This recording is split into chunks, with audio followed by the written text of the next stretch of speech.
Alhamdulillah seperti biasa di agenda iktikaf kita selalu mengadakan yang namanya kajian malam atau disingkat dengan kalam ya. Nah, di kalam ini alhamdulillah ini sudah pertemuan kelima mengikuti menyelesaikan dengan malam 10 malam terakhir kita, dan alhamdulillah hari ini kita belajar sama-sama tentang sejarah Nabi kita, Nabi Muhammad SAW. Nah, ini penting buat kita semua, sama Ustaz Denny Hakim ST. Gimana kabarnya Ustaz? Alhamdulillah. Baik. Kalau begitu langsung saja kita sama-sama mendengarkan dan menyimak kajian malam kita pada hari ini. Kepada Ustaz kami persilahkan.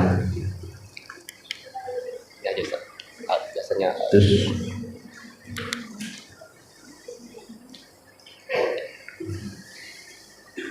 Bismillahirrahmanirrahim.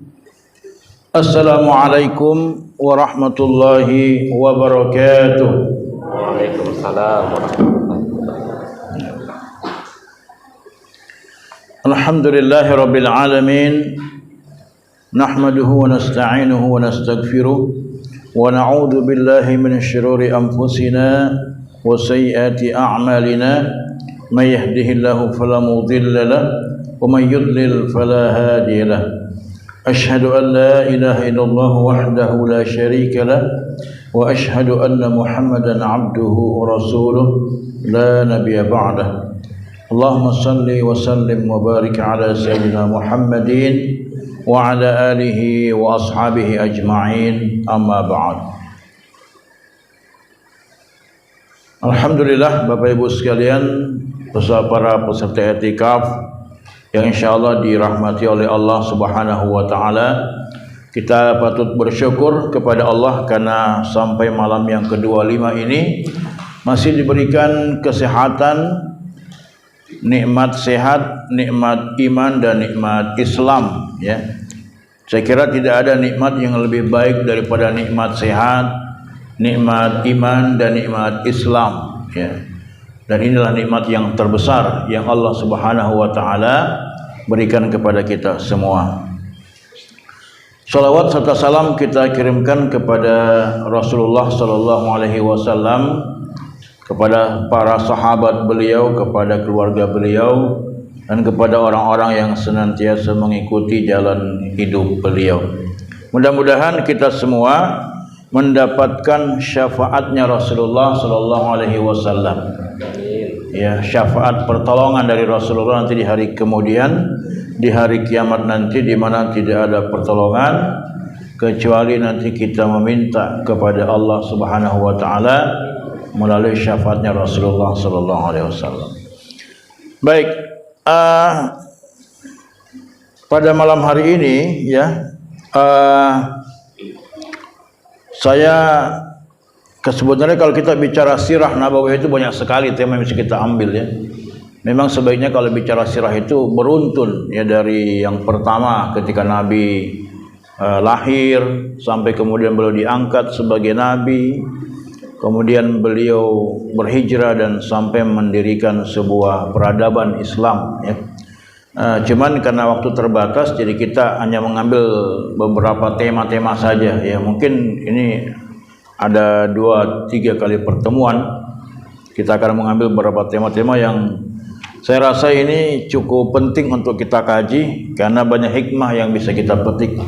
Meskipun sebenarnya semua perjalanan Nabi itu penuh dengan hikmah, tetapi ini ada hal yang mungkin mudah-mudahan bisa menguatkan keistiqomahan kita di jalan Allah Subhanahu wa taala. Yaitu hikmah perjalanan dakwah Nabi ke kota Taif ya, ke kota Taif. Kota Taif itu kira-kira jaraknya sekitar berapa ya? 30 atau 60 mil ya dari kota Mekah gitu. Nah, di mana kota Taif itu adalah daerah yang daerah pegunungan. Dan Nabi sallallahu alaihi wasallam beliau menunjuk atau menunjuk tempat itu untuk dijadikan tempat hijrah beliau, dakwah di sana. Nah, tentu banyak hikmahnya di situ.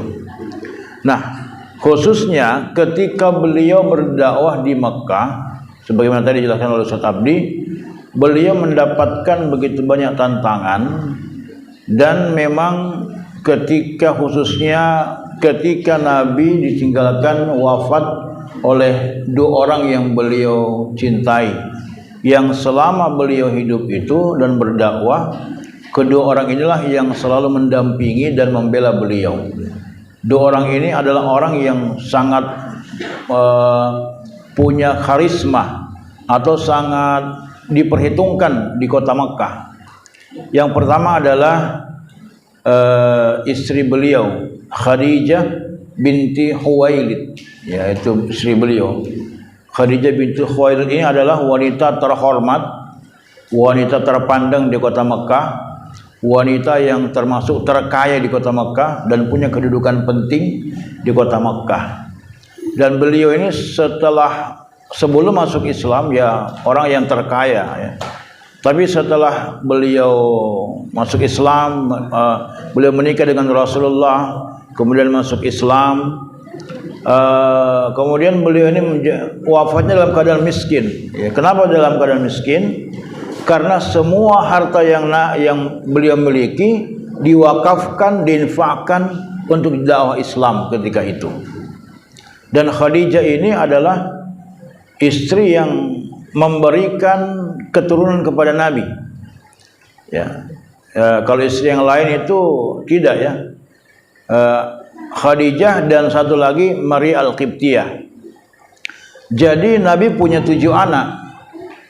6 anak dari Khadijah, 1 dari Maria Al-Qibtiyah, seorang wanita dari Mesir yang beliau Ummul Mukminin beliau dari Mesir ya, Maria Al-Qibtiyah. Kalau dari Khadijah ada 6, yaitu anak pertama beliau ada Qasim, ada Abdullah, kemudian ada siapa ini? Qasim, Abdullah, ya. Kemudian 4 perempuan ya, 2 laki-laki dari Khadijah, 4 perempuan. Yang perempuan itu ada Zainab, ya. Kemudian ada Ruqayyah, kemudian ada Ummu Kalsum, kemudian ada Fatimah Az-Zahra. Jadi Fatimah Az-Zahra itu anak bungsu beliau. Kalau dari Maria Al-Qibtiyah namanya Ibrahim, ya, nama anak beliau. Nah, ketika Khadijah menikah dengan beliau belum diangkat sebagai nabi. Tapi beliau itu kan sudah dikenal kejujurannya oleh masyarakat Quraisy, ya. Makanya meskipun usia Khadijah dengan Rasul itu terpaut 15 tahun lebih tua Khadijah, tetapi kemudian Khadijah sangat menghormati suami beliau, menghormati Rasulullah Muhammad ketika itu. Dan dalam berdagang beliau selalu jujur, akhlaknya baik, ya, dan seterusnya, sampai-sampai kemudian beliaulah sendiri yang melamar Rasulullah ketika itu. Nah, setelah menikah dengan Nabi, beliau menjadi pendamping yang sangat setia dan selalu memberikan motivasi kepada Nabi dalam keadaan apapun, suka maupun duka.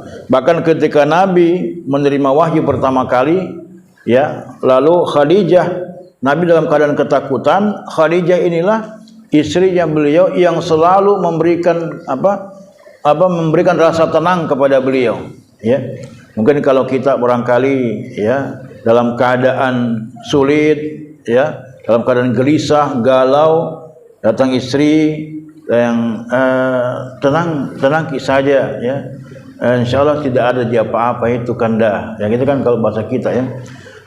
Kalau Khadijah itu selalu menenangkan Rasulullah SAW, sehingga meskipun beliau sudah meninggal dunia, Nabi selalu ingat sekali jasa-jasa Khadijah.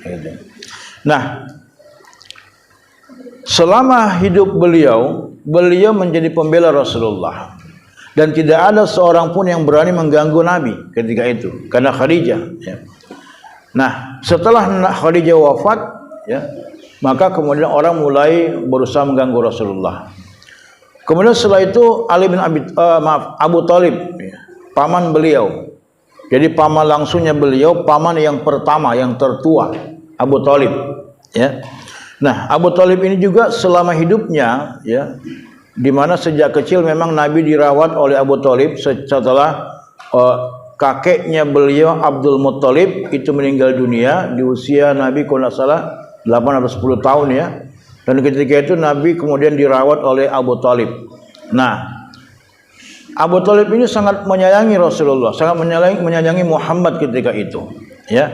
Sangat sayang sekali. Bahkan rasa sayang ini lebih dibandingkan kepada anak-anak beliau. Nah, Abu Thalib ini ketika Nabi diangkat sebagai Nabi, ketika Muhammad diangkat sebagai Nabi, sebagai Rasulullah, ya. Kemudian Abu Thalib inilah orang yang selalu pasang badan, ya. Artinya membela Rasulullah dalam keadaan beliau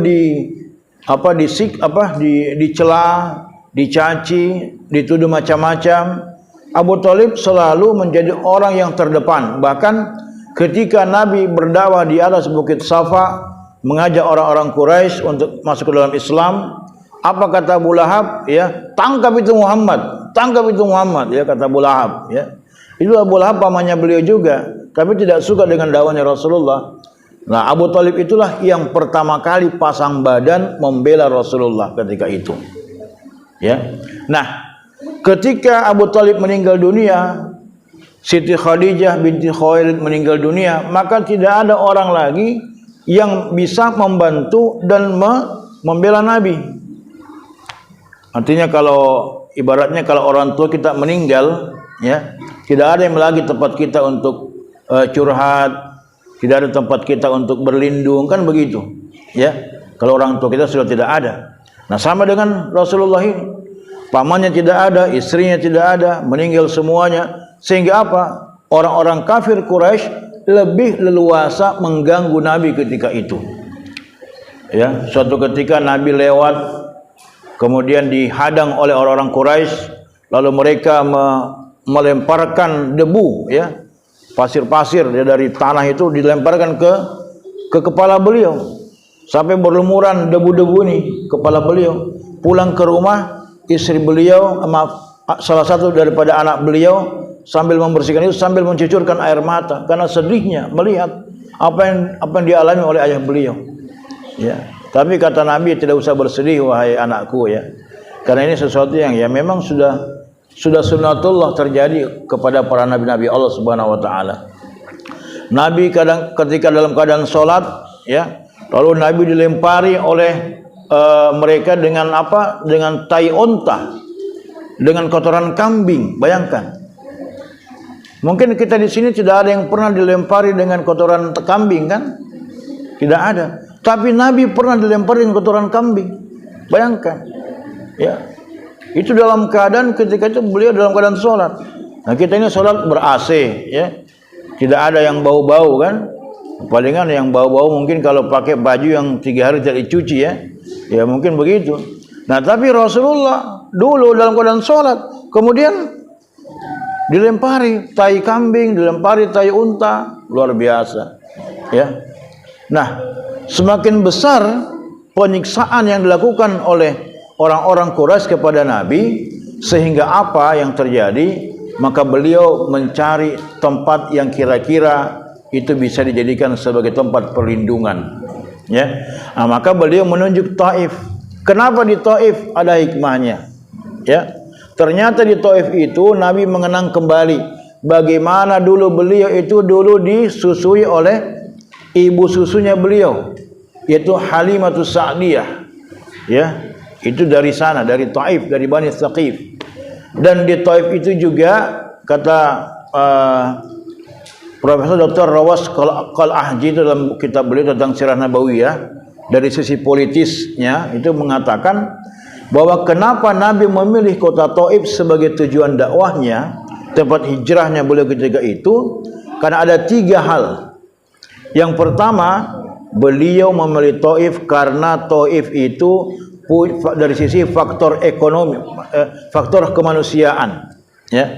Bahwa di Taif itu adalah banyak keluarga beliau dari jalur ibu beliau, sehingga diharapkan ketika beliau berdakwah ke Taif, ya, beliau lebih leluasa menyampaikan Islam di sana. Orang-orang bisa dengan mudah menerima Islam.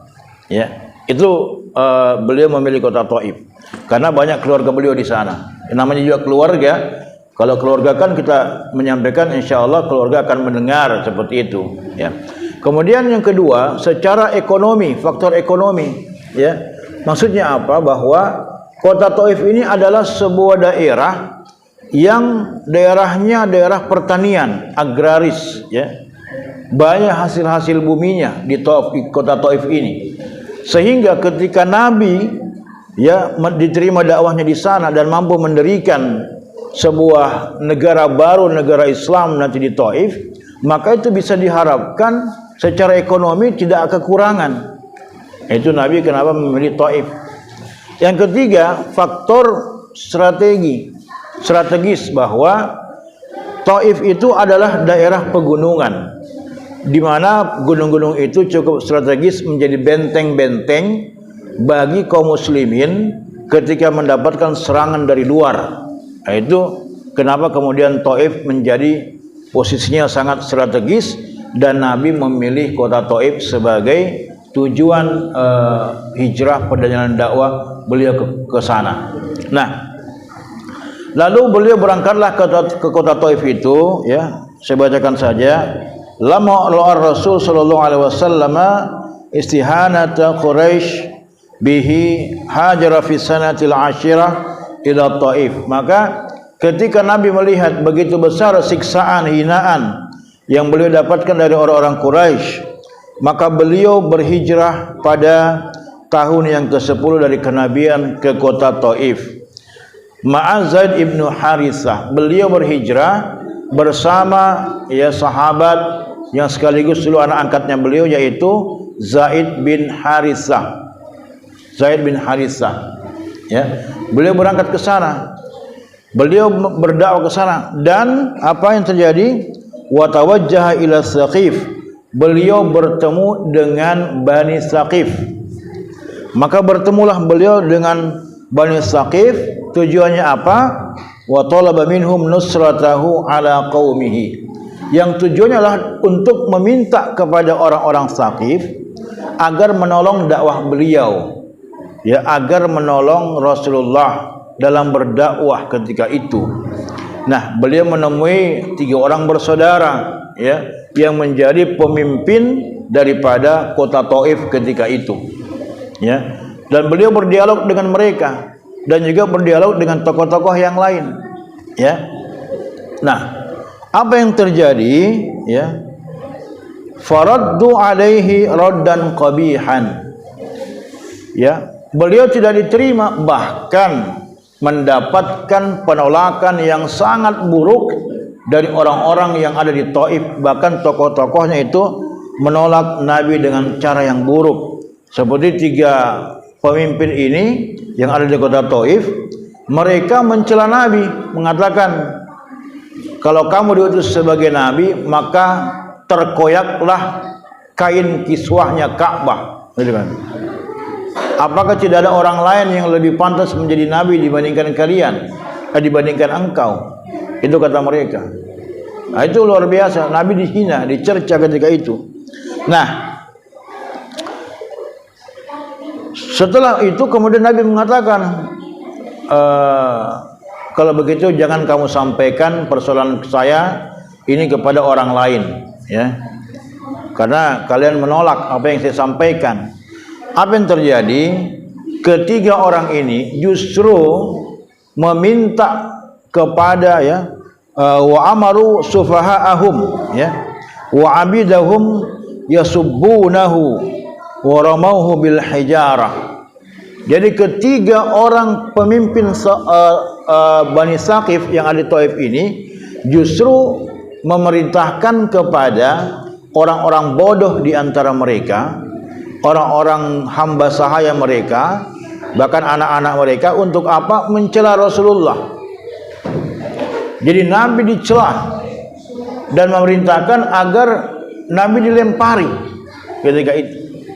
Bayangkan Bapak Ibu sekalian, Allah Subhanahu wa taala, Nabi dalam keadaan hanya menyampaikan Islam, menyampaikan dakwah kepada mereka, tapi mendapat balasan perlakuan yang sangat-sangat buruk. Bayangkan sepanjang jalan kota Taif, ya, mereka berbaris orang-orang Taif itu, lalu mereka semuanya melempari beliau dengan batu, ya. Itu yang terjadi. Nabi melewati jalan tersebut, jalan kota Taif, ya. Tapi apa yang terjadi justru Nabi dilempari oleh mereka. Sampai-sampai apa? Ya. Ya, hatta sarad damu min araqibi rijlaihi. Sampai-sampai, ya, beliau itu kakinya itu terluka. Urat-uratnya kemudian terluka, ya, berdarah, mengeluarkan darah kaki beliau, tumit beliau mengeluarkan darah. Kenapa? Akibat lemparan batu yang dilempar oleh orang-orang Taif tersebut, ya. Itu luar biasa. Coba, ya, kita mungkin tidak pernah membayangkan bahwa Nabi itu mendapat perlakuan yang seperti itu, ya. Kita mungkin sekarang sudah berislam, nyaman kehidupan kita, tanpa mungkin pernah bisa merasakan bagaimana atau memikirkan bagaimana dulu Nabi itu berdakwah. Luar biasa ini perjuangan beliau. Jadi orang yang kita minta syafaatnya, beliau justru mendapat perlakuan yang sangat buruk ketika berdakwah, ya. Itu yang terjadi kepada Rasulullah SAW ketika itu. Nah, kemudian wa kana Zaid bin Haritsah yamna'u anhul ahjar. Lalu kemudian Zaid bin Haritsah ini yang mendampingi Nabi ini, lalu beliau, ya, membentangkan sorbannya, ya. Lalu mencegah orang-orang Taif supaya tidak melempari beliau dengan batu. Jadi ibaratnya Nabi di depan, ada sorban dibentangkan seperti ini, ya, untuk menghalangi mereka supaya batu-batu yang dilempari itu tidak mengenai Rasulullah, ya. Tapi kemudian, ya, hatta usiba bijirahatin fi ra'sihi, sampai kemudian yang terjadi adalah Zaid bin Haritsah yang melindungi Nabi dengan sorbannya ini pun beliau ini mendapatkan banyak sekali luka-luka di kepala beliau karena lemparan batu yang demikian bertubi-tubi dari orang-orang Taif ketika itu. Bayangkan, ya, nabinya dilempari batu, sahabatnya dilempari batu. Itu luar biasa, ya. Kalau dilempari uang sih tidak ada masalah, kan. Ini dilempari batu, luar biasa ini. Ya, kita kalau dilempari makanan, uang, kan, lempari parcel, kan enak itu kalau mau lebaran, kan. Ini Nabi dilempari batu. Nah, kalau kita ke Mekah itu, kan, kalau kita ke sana itu, kan, batu-batunya itu Masya Allah, kan, batu-batu keras semua, batu-batu cadas semua itu, tajam-tajam semua. Nah, bayangkan seperti itu yang Nabi dapatkan, ya. Jadi luka-luka ini kepalanya Zaid bin Haritsah juga Nabi luka-luka. Beliau terus dikejar oleh orang Taif ketika itu. Falamma lam yanal minhum khaira raja'a ila Makkah ba'da an makatha bainahum syahran. Jadi setelah beliau melihat tidak ada hasil yang beliau dapatkan dari orang-orang di Taif, maka beliau bersama Zaid bin Haritsah ini kemudian kembali ke Mekah, ya, setelah sebulan Nabi, ya, tinggal di kota Taif, ya, untuk berdakwah. Jadi bukan untuk bisnis, tapi berdakwah Nabi itu, ya. Nah, ketika Nabi dilempari itu, beliau berlari, dikejar terus, sampai-sampai kemudian beliau berhasil masuk di sebuah kebun kurma milik dua orang bersaudara, ya, kebun kurma itu. Nah, kemudian Nabi bersembunyi di situ menghindari lemparan-lemparan batunya orang-orang Taif ketika itu. Nah, setelah Nabi berada di kebun kurma itu sembunyi, nah, lalu orang-orang Taif tidak lagi melihat Rasulullah, ya, tidak lagi melihat beliau. Lalu mereka pun kemudian pergi meninggalkan tempat itu. Nah, dari situlah Nabi kemudian, ya, istilahnya seperti orang yang kelihatan putus asa. Namanya juga orang manusia biasa, kan. berdakwah, tidak diterima dakwahnya. Yang terjadi beliau kemudian ya semacam apa ya, istilahnya bersedih sekali begitu, kecewa sekali.